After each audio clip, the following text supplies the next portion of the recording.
Hi అండి, నమస్తే. School నుంచి పిల్లలు రాగానే ఈవినింగ్ వేడి వేడిగా ఈ చల్ల పునుగులు వేసి పెట్టండి. అది కూడా హెల్దీ అండ్ టేస్టీగా గోధుమ పిండితో చేస్తామండి. ఈ స్నాక్స్ అయితే చాలా టేస్టీగా ఉంటుంది. ఇంకా ఆలస్యం చేయకుండా ప్రాసెస్ చూసేద్దాం పదండి. ఒక మిక్సింగ్ బౌల్ తీసుకొని అందులో 1 కప్పు వరకు గోధుమ పిండి, అలానే ఏ కప్పుతో అయితే పిండి తీసుకున్నామో అదే కప్పుతో అరకప్పు వరకు పెరుగైతే తీసుకోవాలండి. అలాగే టేస్ట్కి సరిపడా సాల్ట్ వేసుకొని ఒక పావు టీ స్పూన్ వరకు వంట సోడా అయితే యాడ్ చేసుకోవాలండి. నెక్స్ట్ ఇందులోకి అవసరం అనుకున్నంత వరకు వాటర్ అయితే యాడ్ చేసుకోవాలి.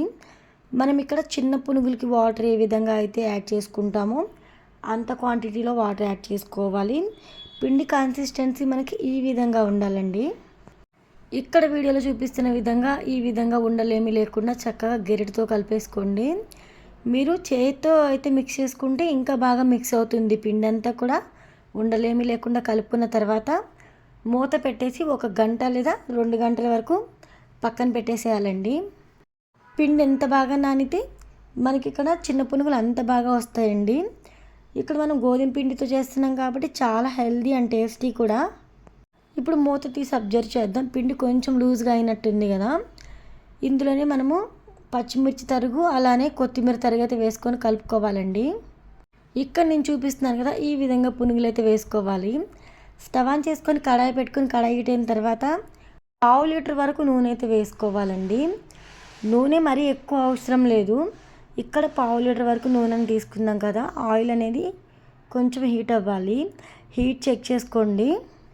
ఇలా పైన చేయి పెట్టి చూస్తే మనకి హీట్ అనేది వేడి తెలుస్తుంది, అర్థమైపోతుంది. లేదు మీకు అర్థం కాలేదనుకుంటే ఆయిల్లో లైట్గా బబుల్స్ వస్తూ ఉంటాయి. అలా అయినా కూడా మనము ఆయిల్ అనేది వేడైందా లేదా అనేది అర్థమైపోతుంది మనకి. ఇప్పుడు మంటను లో ఫ్లేమ్లో అడ్జస్ట్ చేసుకొని చిన్నగా పునుగులు అయితే వేసేసుకోవాలి.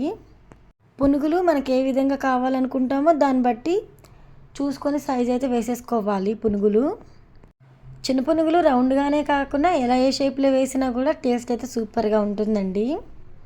ఇక్కడ నేను పునుగులు అంత పర్ఫెక్ట్ రౌండ్గా అయితే వేయలేదు, కానీ టేస్ట్ మాత్రం సూపర్గా వచ్చింది. పునుగులన్నీ కూడా వేసుకున్న తర్వాత మంటని మీడియం ఫ్లేమ్లో అడ్జస్ట్ చేసుకోవాలి. అస్సలు కదపకూడదు. కడాయిలో మనకి ఎన్ని పునుగులు అయితే పడతాయో అన్ని అయితే వేసేసుకోవాలి. ఆటోమేటిక్గా అవే కాస్త ఆయిల్ నుంచి సపరేట్ అవుతూ ఉంటాయి. అలాంటి టైంలో టర్న్ చేసుకొని 2 వైపులా కూడా బంగారు రంగు వచ్చేంత వరకు ఆయిల్లో ఫ్రై చేసుకొని ఆ తర్వాత ఒక టిష్యూ పేపర్లో అయితే వేసుకోండి. ఒక ప్లేట్లో టిష్యూ పేపర్ పెట్టుకొని అందులో వేసుకుంటే సరిపోతుంది. నిజానికి టిష్యూ పేపర్ కూడా అవసరం ఉండదు, ఎందుకంటే ఆయిల్ అస్సలు పీల్చవు కాబట్టి. మీరు కూడా ట్రై చేసి లైక్ ఇవ్వండి.